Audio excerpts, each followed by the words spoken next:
and the answer you must hear that he's the right person to talk to, that you're not wasting the presentation, and that they have made successful loans in your area. Tomorrow when I get involved in the presentations, you're going to see, and I wanted to give you a few just so you could kind of stumble through it so you could appreciate the good ones when we do tomorrow.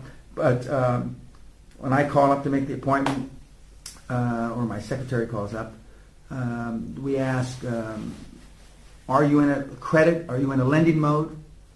Because a lot of banks are under restriction, and they're still they don't advertise that they're under restriction. Because if they say, no, Dave, we're not doing credits right now, then he's going to tell everybody in Reno. But once you get there, are you in a credit mode? I ask before I get there, and some people will make a mistake and they'll tell you. Okay, what's your credit limit? Okay, what's the bank's credit limit? Have you been involved? I got an energy deal.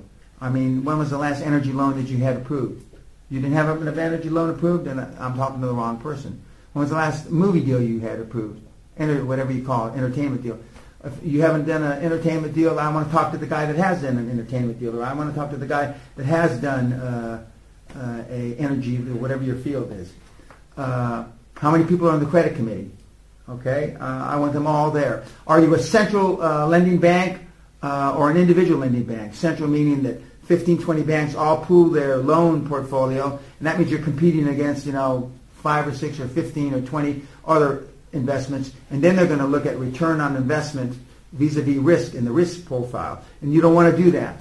If at all possible, you want one heads-up bank that still makes the loan. There are still banks like that available. There's fewer than they used to be, but there's still banks like that available.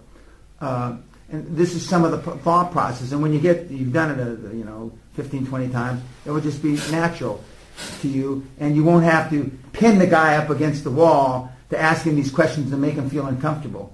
You do it the natural flow of discussion. You make it, as I used to say, you just slip it in nice and easy. Where everybody's comfortable, instead of jamming it.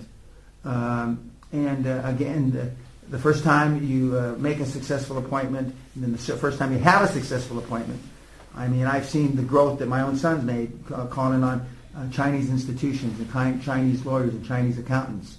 I mean, the last few months. And it works in China.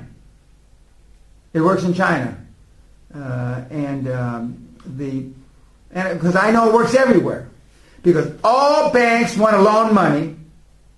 All accountants want to charge fees. All fucking lawyers want to charge fees. I don't give a shit if you're in Timbuktu or Shanghai, China. It's as simple as that. And so all you have to do is massage to get around, some of the social mores and some of the cultural issues, etc.